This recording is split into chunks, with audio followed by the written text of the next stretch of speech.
I do tell it cautiously. I do tell it with a sense of this isn't my tradition to tell a story, and I know how I feel when people take stories from my tradition and tell them, and so I do tell this somewhat cautiously.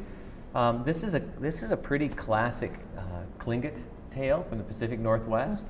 You can find dozens of different versions of this story. It's a solstice story.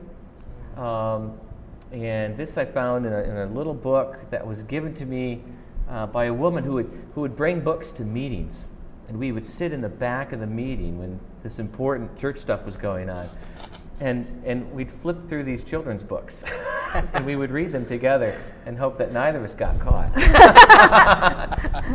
This is a book by Anne Cameron called "How the Loon Lost Her Voice." And I'll tell you a story about this story if we have time when I'm done with this, because this has been an important thing at Fowler. But it goes something like this. There once was a time when Loon was the most beautiful singer of all the birds around Vancouver Island. She would float on the surface of the waters and pour out her notes in clear golden tones. The birds and the animals from the woods would come and sit and perch in the trees and watch Loon when she would sing. The people would come from the village and sit on the rocks by the seashore and listen while Loon sang her beautiful songs. And even the whale, who lives in the depths of the sea, would rise to the surface and leap into the air for joy when Loon sang her song. Even when it was cold and windy out, when Loon sang, somehow you felt better. But then one day tragedy came to the island. Evil spirits came from I know not where and stole away the daylight. A great wall of ice grew up, and shadows began to lengthen on the earth, and the days began to grow shorter. The grass stopped growing, and the berries fell off the bushes. The water came and dripped down the leaves and froze in icicles on the trees. And the food began to disappear, and the earth began to grow colder, and the people gathered together, and they prayed their prayers and danced their dances and sang their songs, but the world grew colder, and the days grew darker, and the people despaired. Then the animals gathered together in the center of the forest, and Raven called them together, and she said, evil spirits have hidden the daylight in a box that's tied tight with braided cedar cords on the other side of the magic wall of ice. Well, said Osprey, then all we have to do is to fly over the wall of ice and grab the box in which daylight is hidden and bring it back.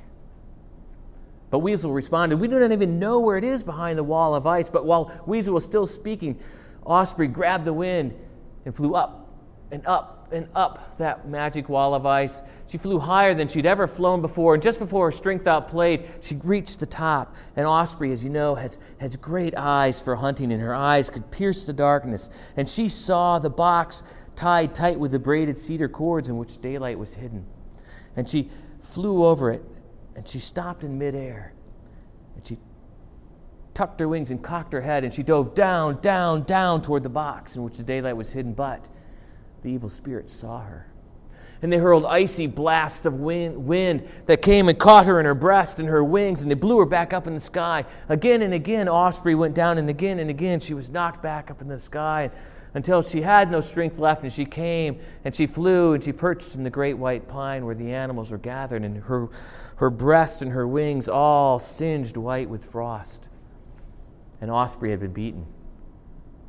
Then Deer spoke up. He said, I know how to retrieve the daylight. I will take my great antlers, and I will burst a hole through the wall of ice. It is only ice, it is not rock. And when I have broken a hole through, you can rush in and grab the box and bring it back and free the daylight. Now Loon was standing there next to her friend Raven. And Loon said, I am not so sure of this. And Raven responded, yes. I've never known force to be a good way of resolving problems. But the animals were cheering, for Deer had backed up and he was pawing the ground, and he took his great antlers and he bent his head down and he rushed toward that wall of ice and he slammed into that wall of ice. But it didn't break.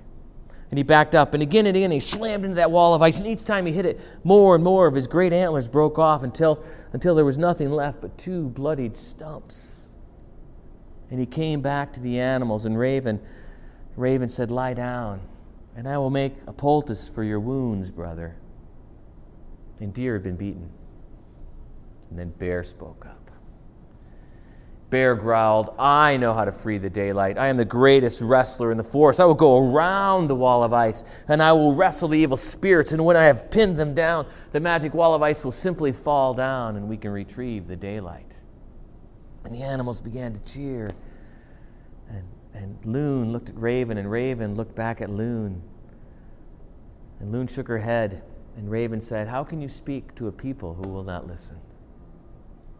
For Bear was lumbering around, and he got around the wall of ice, and he began to hurl sticks and insults at the evil spirits. And when they saw Bear come, one of them simply turned a crooked finger, and Bear was lifted up in the air and turned over and dropped on the ground. And Bear stood up, and they cut out his feet, and they slammed him into the wall of ice, and they dragged him over rocks and stumps. And every time Bear tried to get up, the evil spirits cut him down until it was all Bear could do to escape and crawl away and get back to his friends. And he came back around that wall of ice to where his friends were gathered, and he was so exhausted that Bear simply fell asleep at the feet of his friends. And Bear had been beaten. Then Loon spoke up. She said, "I have an idea, but I will need your help." And she looked down at Mole. And Mole said, "Big sister, I will help you, but I do not see very well."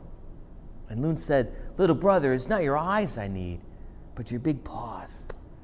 Come, I need you to dig a hole under the wall of ice that I can crawl through."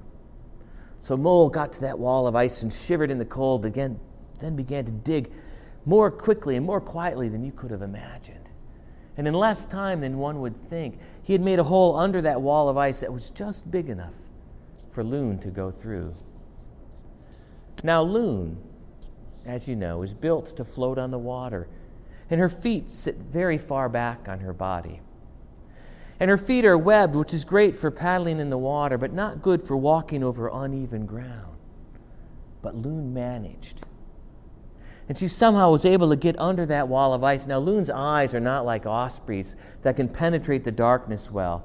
But after a while, they adjusted, and she saw the box tied tight with braided cedar cords in which the daylight was hidden. And she waddled over to the box, and with her beak, she gently and quietly untied the ropes that held the daylight.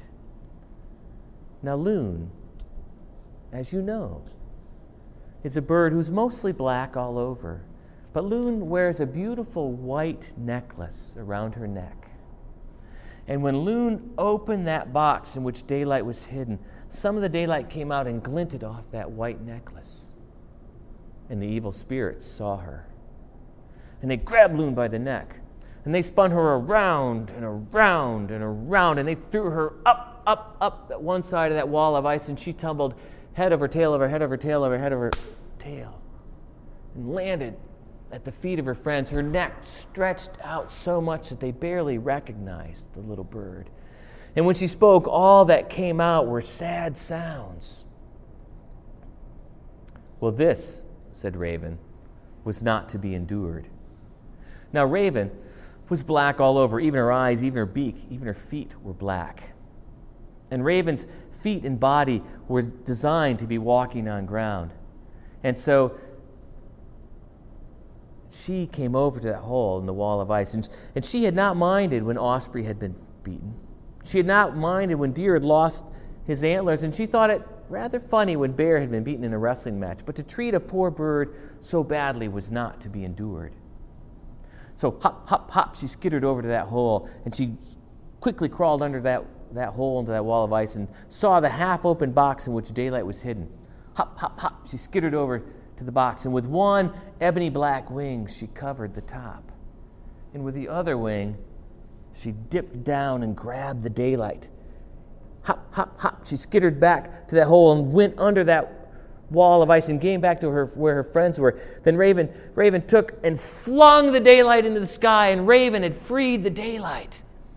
And the magic wall of ice began to melt, and the grass began to grow, and the berries reappeared on the bushes, and the ice began to melt off the trees.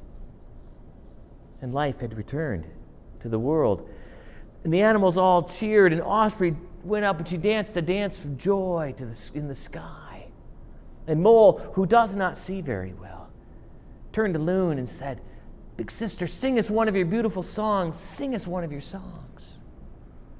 But when Loon sang, all that came out were the kind of sounds that made you think of something beautiful that you once had, but now have lost forever.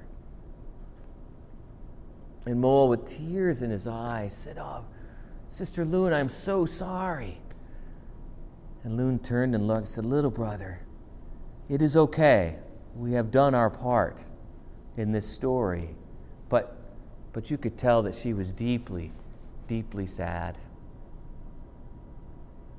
And so it is to this day that things are as they are. And Osprey still bears the white frost marks on her breast and on her wings when you see her soaring in the sky. To this day, when icicles begin to hang from the trees, deer will lose his great antlers, and bear will go and take a long winter's nap. To this day, if you leave something bright and shiny out in your camp, raven may come and try to retrieve it. And to this day, Loon will sit out on the water and float, and as the sun sinks behind the horizon and darkness begins to overcome the world, Loon will sit there and she will sing her sad song. And if you know the story, and if you have ears to hear, you will hear once again the story of how Raven freed the daylight and of how Loon lost her voice.